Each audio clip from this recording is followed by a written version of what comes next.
Good evening and welcome to Breaking Views on NDTV. I am Ankit Tyagi. Ladies and gentlemen, the battle lines are drawn for 2024 and the armies, to say the least, are getting ready. Battle hardened, getting ready to take on each other. The battle of 2024 is now becoming a battle of allies. Be it the BJP or the Congress, both are trying to find friends in their permutation and combinations, in their strategies to defeat each other. BJP, despite being ruling the centre 10 years, now seems that they need more and more people in the erstwhile NDA. The number today has gone up to 38. But the focus today, ladies and gentlemen, is on the opposition. The special 26 of the opposition are meeting in Bengaluru. This meeting today and tomorrow is now the second meeting when the opposition is trying to come together, find some common ground to defeat, with one common agenda, to defeat the BJP in 2024 election, or at least put up a much significant fight that we have not seen in the last two elections. Riddled with contradictions, can the opposition in this second meeting, can they come up with some sort of a formula to smoothen out the hurdles that they have? So let's very quickly take a look at who all have been there. We'll put some visuals as well. The who's and who of the opposition, chief ministers. Now, after finding support with the Congress party and ordinance, Aam Aadmi party also bolstering the rank. Will it be a fillip? That all those things. Look at that, Mr. Kejriwal meeting, reaching Bengaluru. One very significant entry today was of Sonia Gandhi, the UPA chairperson, the lady who has had some experience, ladies and gentlemen, to run big coalitions. From between 2004 and 2014, 10 years, she was the face as far as the coalition is concerned. Sonia Gandhi being in the opposition meeting is significant. And of course, others, Nitish Kumar, Akhilesh Yadav, all have reached Bengaluru along with Mamta Banerjee as well. So who are the constituents of this special 26, the special 26? The Congress is there, Trinamool Congress, DMK, Aam Aadmi Party, JDU, RJD, CPIM, CPI, CPIML, Sharad Pawar faction of the NCP, Shiv Sena Uddhav Thackeray faction, Samajwadi Party, Jammu Kashmir National Conference, PDP, JMM, RLD, RSP, IUML, Kerala Congress J, VCK, MDMK, KDMK, All India Forward Bloc and Apna Dal Kamerewadi are in fact the political parties which are today sitting for dinner in Bengaluru, and it will be interesting what is being served as far as the political menu is concerned. But this has already seen a significant turn, with the opposition parties calling this a significant move, the BJP mocking it in the same very breath. Listen in. I told you, it will not happen in one meeting. It will not happen in two meetings. It will take 1 or 2, 3 meetings. It will take time. No. Sonia ji was very much there in opposition meetings. Whenever we are meeting, we are doing parliament agitation also, she used to be participated in meeting. Therefore, Sonia ji's presence, certainly she had a vast experience. Sonia ji's presence will definitely give a strength to the opposition meeting, certainly. The so-called combination of opposition parties meeting in Bengaluru has completely sidetracked with impunity the whole issue of good governance and probity in public life. तो ऐसे लोगों से देश का विकल्प बनेगा, ऐसे लोगों से भारत का भविष्य बनेगा? बिल्कुल नहीं। और मैंने पहले भी कहा था कि 24 के लिए कोई वैकेंसी नहीं है, और मैंने एक सवाल पटना में उठाया था, ये 24 की बारात जो सज रही है, इसका दुल्हा कौन है? Mr. Ravi Shankar Prasad, in fact, hitting out at the opposition meeting, but interestingly, there will be a big show of strength of the NDA as well. So what's on the agenda of this opposition meeting? How they are trying to, in fact, make sure that there is some cohesiveness in their functioning. The common minimum program and the name of the alliance will be part of the discussions. 3 groups will be set up. 1 group to work on the combined programs. The second group to work on the campaign strategy. That is going to be very, very important. Who goes where? And where do they campaign, rallies, etc., etc. Third group will figure out how to bring the allies together in election states. Sheet sharing, state by state, would be on the agenda. That's what the focus of the opposition meet is. Very quickly, let me go across for a live update. My colleague Pratibha is joining us at this moment. Pratibha, the dinner is being served. What's on the political menu at this moment? Well, Ankit, what we know right now is that an informal discussion did really commence at around 6 p.m. We know for sure that there were around 25 parties that were involved in this. And what is interesting is that what started off as a 15 or 16 party meet in Patna has now burgeoned into a 25 party meet. And whether this will really turn out to be a major boost for the opposition unity is also something that we really need to see. That will depend on how the meetings would really pan out. We did see some of the leaders come out after the final informal discussion that took place. Leaders like Mamata Banerjee as well as M.K. Stalin who did finish the informal discussion. Yes, the dinner is on right now, but we'll have to wait and see how the actual meeting that will take place tomorrow, which is set to commence at around 10:30 to 11 a.m. And that is when they would be thrashing out with words and ideas to try and see if they can come up with an amicable formula of sorts. And it is definitely not going to be a one-day meeting, but it will be a continuous process of sorts to find out if there would be cohesiveness, just like you pointed out, and whether this would turn out to be a big fight in the run-up to 2024. Pratibha, thank you for bringing us up to speed with that opposition dinner which is taking place tomorrow. Is going to be an important day.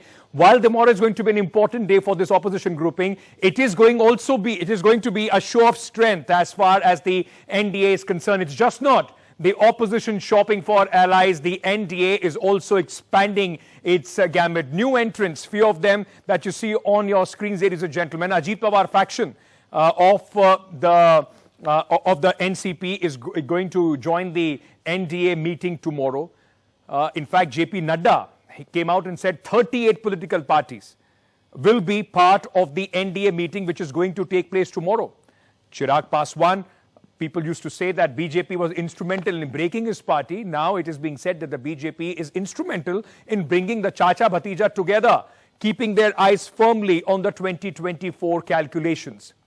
Many of these, they are the new entrants. In fact, as far as the NDA is concerned, Ajit Pawar faction, Lok Jan Shakti Party, Ram Vilas Paswan, Hindustani Awam Morcha, Rashtriya Lok Samta Party, Upendra Kushwaha, VIP, the Vikashsheel Insan Party, and SBSP, Mr. Rajbhar's party. They are the new entrants. Apart from that, there are 30 existing allies of the NDA which are also coming together in this show of strength. But the fact remains, ladies and gentlemen, you might not, and many of these political parties which are part of the NDA might not have the Lok Sabha, Vidhan Sabha strength, but they are crucial in bringing small chunks of votes, caste votes like in Uttar Pradesh, which can swing election results.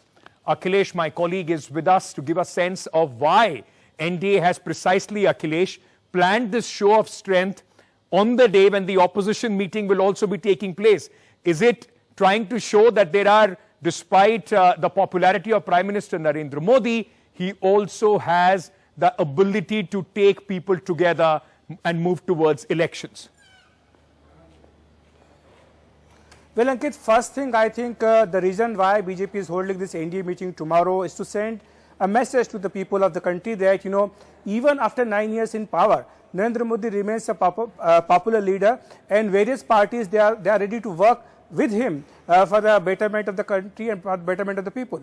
The second thing, I think, is to take an advantage over the UPA, because they want to say that, if you have 26 parties, on the other hand, we have got support of 38 parties. It's a different matter that many of them are very smaller parties belonging to smaller caste groups like in Tamil Nadu or Kerala, or for example in Bihar or Uttar Pradesh. But for the BJP, it's important because 3 states are very crucial for the BJP as far as 2024 election is concerned. That is UP, Bihar and Maharashtra. And that's why BJP is working very hard to keep the house in order and also to get the allies which were there with the BJP for some point of time, but now they went away from the BJP, and the BJP was accused that it does not honor and respect the allies partners. That's why the BJP wants to send this message also that all the allies are with the BJP and their number is increasing. So tomorrow's meeting is very crucial for the sense that Prime Minister Narendra Modi himself had told the BJP leaders some time back, because that this year India is completing 25 years of existence. It was formed under the leadership of Atal Bihari Vajpayee, and now it's completing 25 years. So it's very old, tried and trusted alliance as far as the political alliances in the country is concerned. So very, very important, and also important in those minute cast calculations for victory in 2024. Thank you so much, Akhilesh, for joining us with all those details. Let me now open this up, ladies and gentlemen. Both the BJP and the Congress are looking for allies in the battle of 2024. So are the allies the key to the battle of 2024 for the new UPA or the extended NDA? Let me throw this open to our experts, those who are joining us this evening, to give us a sense of why are these groupings important and how it is going to have an impact on the upcoming election. We are being joined at this moment by Smita Prakash, editor ANI. We have Mr. Sandeep Shashtri, Director Academics NITTE, also Education Trust and National Coordinator of NITTE Network. We have Senior Journalist, Political Editor of Hindustan Times, Mr. Vinod Sharma, joining us this evening as well.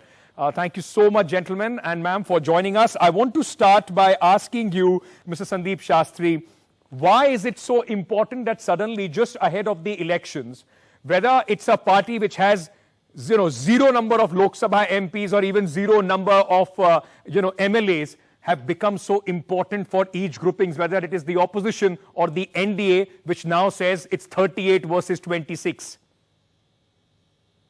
Ankit, this is an important question that you have raised. I think the fact that you have an election less than a year from now, the NDA wants to top up its numbers. They have twice now got a majority on its own, the BJP. But now they realize that it may be useful to have a larger basket and have an NDA which will also add to their strength. So they want to very clearly top up their numbers, and that's why this effort. And also remember, though you may have parties within the NDA who have maybe a zero membership in Lok Sabha today, I think we are looking at the next Lok Sabha, and also we are looking at the NDA trying to sow division within the opposition. So that I think is a crucial factor. And Ankit, when you look at the opposition, it's interesting that the slogan that you see behind as they sit together, they say united we stand, and that I think is where the critical question will be. How united, for how long united, and will it be united till the end? Because you'll remember in the earlier years, the slogan used to be united we fall and divided we stand. So I think they would want to reverse that. And all the three committees that you talked about are basically aimed at that unity. But right. Ankit, my final point, I think tomorrow we will get to see whether this unity is simply an anti-BJP glue that holds them together, or is this unity based upon any common policy perspective, a common strategy that they have. Ravi Shankar Prasad put it quite interestingly, and I don't know whether they will fall into that bait. Right. He said, Bharat is ready, but we don't know who is the groom. Yeah. I think the clever thing the opposition should do is not select a groom, because the moment they do it, the battle is lost even before it has begun. Absolutely. And Smita Prakash, I mean, that's where the BJP will keep poking them, isn't it? To name their chief prime ministerial candidate against Narendra Modi, they would want that presidential kind of battle. But for all the criticism that the BJP has seen under Prime Minister Narendra Modi for the 9 years, that they have not been able to keep their old allies together, tomorrow they are rolling almost a red carpet. They are saying 38 versus 26.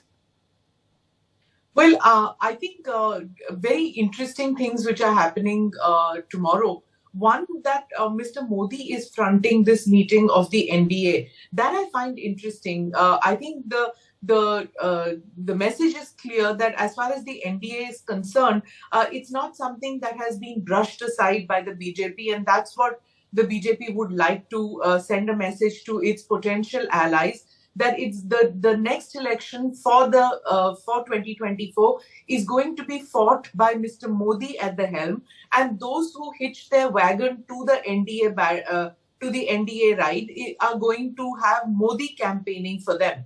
So if you have a Modi campaigning for them, that would ensure a victory is what they would like to tell allies and potential allies. So that I think is an interesting thing, that despite 2 back-to-back foreign visits and a lot on his platter with the G20 coming up, Mr. Modi has decided that politics is something which is extremely important, domestic politics. So he's going on with that. And I think breathing life into the NDA, which was faltering, which was in the ICU, if I may say. And seeing that, the opposition unity moves, which were being ridiculed by many people in the BJP, is not something to be taken lightly. They have lost an election in the past with Mr. Vajpayee as Prime Minister. They have lost to a smattering of political parties who got together to make it. As far as what Dr. Shastri was pointing out about the background saying "United We Stand," quite interesting that it was United Front which was born with the Janata Dal, which came into power from Bengaluru. So it was the United Front. They still don't have a name, but I doubt whether they would use the name United they would use the term United in their new name, because I don't think with Sonia Gandhi out there, they would want a United Front bringing in memories of a VP Singh. It will be interesting to see what name they also choose. But Vinodji, on one hand, there is the NDA, which the Prime Minister, as we said, the 25th year of the NDA, they are trying to strengthen it, keep away the tag that the BJP is a shark, which is eating away parties, despite various factions, the Ajit Pawar faction going to the NDA, Sharad Pawar faction coming to the this meeting of the opposition parties, same with Shiv Sena. But there is still a very clear agenda as far as the NDA meeting is concerned. There is a very clear leader. They have the agenda. They know exactly how these political parties are going to function for them. Is the same clarity, sir, missing in the opposition ranks where they are sitting today in Bengaluru? See, first of all, get one thing very clear. If 24 parties have assembled under one roof today in Karnataka, the credit for that goes entirely to the BJP. Because had it not been for the BJP's politics of coercion, politics of aggression against every political party that is in power in the states, this kind of the semblance of an alliance wouldn't have been there at all. And the same thing was done. It is always wrong to compare two situations, but history teaches us a lot. Indira Gandhi did the same thing, and Janata Party got formed. But those were different days. These are different days. But Indira Gandhi was no less popular than any leader who followed her as Prime Minister.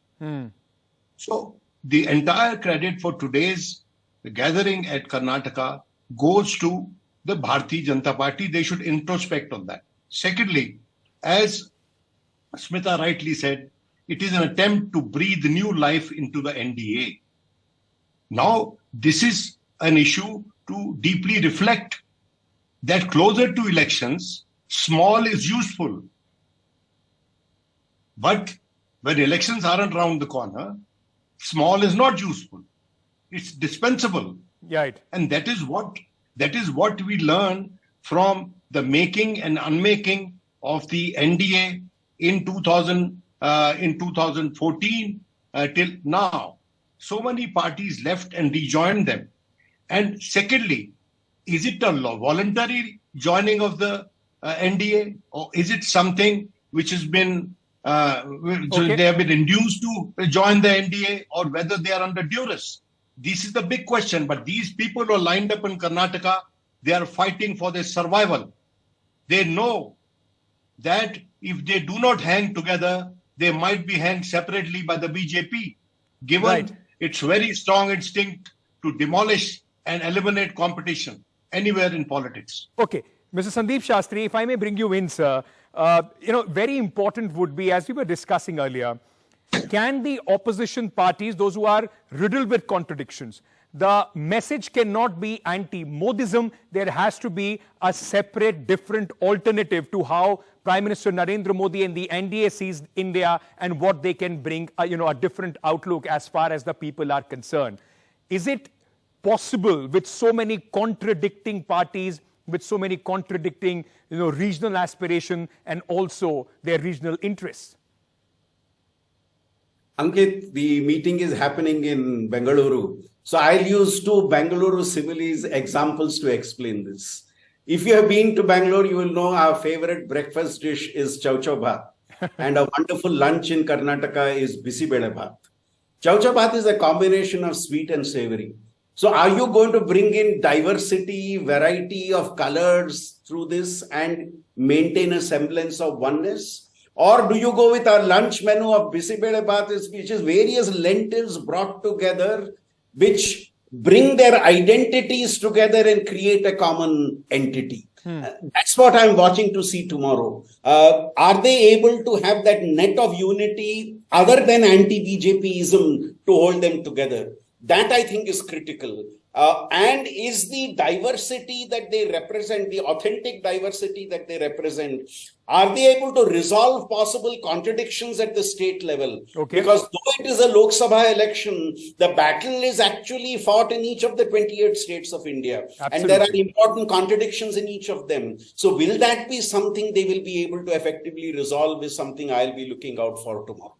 Smita, Prakash, with the Bharatiya Janata Party being seen as a very hawkish party for even its allies, like Mr. Nitish Kumar also said that the whole attempt of the BJP in states is to try and completely finish off the regional parties. Many factions are also now going to join the NDA's new entrants. Can this whole attitude of the big brother, as the BJP seems to be playing right now in many states, does that in any way, going into 2024, will the BJP try and tone this down as we near the elections? Before I answer that, Ankit, let me go on to that metaphor that Dr. Shastri brought out about bisi bele bhat. So I don't know whether you recollect when Vajpayee ji at India Gate, when there was this huge speech that this huge crowd that he was addressing, and he said, "Wo kya paka rahe hain? Wo khichdi paka rahe hain." And in his typical flair, he says, "Aur hum kya bana rahe hain? Hum kheer paka rahe hain." That's how he portrayed it, that there was khichdi, which is like a bisi bele bhat, which is, your rice with lentils. And here it is that we're bringing this delicious pakwan or whatever, savory, sweet dish that we are preparing. That having been said, what you pointed out about the BJP on a serious note, that yes, it is seen as by the smaller parties as an aggressive party. Now, why is it seen like that? Because anybody with the kind of brute majority that comes in, obviously they know that it's 5 years, and 5 years we have to bring in our policies and programs, and now we have the numbers to go ahead and push ahead. Right. As far as the BJP is concerned, they got 5 plus 5. They got 10 years to push forward their agenda, and they have been waiting in the wings for 10 years before that. So, here they have 10 years. Now they need that 5 more years to go ahead with that. As far as the opposition is concerned, this meeting that you had, the first visuals that have come out, doesn't look like there is much of chemistry as such. There isn't that warmth that one saw in Patna. There seems to be some tension, which we'll get to know, I guess, later when the ground reporters file their stories later tonight as to what is it that happened. You can see that Mamta Banerjee is not looking up from her paper. Sonia Gandhi looks towards her, to her right, but Mamta is not looking at her. There's no eye contact between Rahul Gandhi, between Lalu Yadav and Nitish Kumar, the three of them sitting next to each other, nothing happening. Omar Abdullah and Mehbooba Mufti not talking to each other. So there was some kind of awkwardness. You can see, like what you're showing Stalin and Mamta not talking to each other either. Nobody's talking to each other, just very, very cold vibes. So you need arithmetic, you need chemistry for this thing to work. So the chemistry, Vinodji, possibly is missing there, but the BJP is trying to strengthen arithmetic. Does that in any way also mean that they just can't rely solely on the Prime Minister to pull them through in 2024? They need these smaller parties to ensure victory in the Lok Sabha elections. First of all, I would like to disagree slightly with Sandeep ji. He's an expert, a cephalologist, but may I say, sir, this is the big issues are already there on the table. These are issues of federalism. These are issues of freedoms. These are issues of inclusivity. UCC has already caused fissures in potential alliance of the BJP, with the SGPC coming out openly against it. A whole lot of political parties in the Northeast expressing the reservation against the UCC. And please understand that it's a very difficult period for the opposition, be it the political parties or be it the opposition voices in our country today. And they are going to get together on this score. Secondly, insofar as chemistry is concerned, it will be instructive to see how comfortable is Shinde with Ajit Pawar. And we have been told in the past, remember, sir, that, you know, when Akhilesh Yadav had differences with his father, we were told that jo apne baap ka nahi ho sakta, wo aur kisi ka kya hoga. The same applies to Ajit Pawar today. So may I say one thing? We can do arguments for and against all combinations and formations. But the main objective today of this UPA, regardless of its name, this formation, regardless of its name or its structure or architecture, will be to give a one-on-one contest at the state level against the BJP or the NDA candidatures. And if that they can achieve in 400 seats or 450 seats on the higher side, it will be a contest worth watching, sir.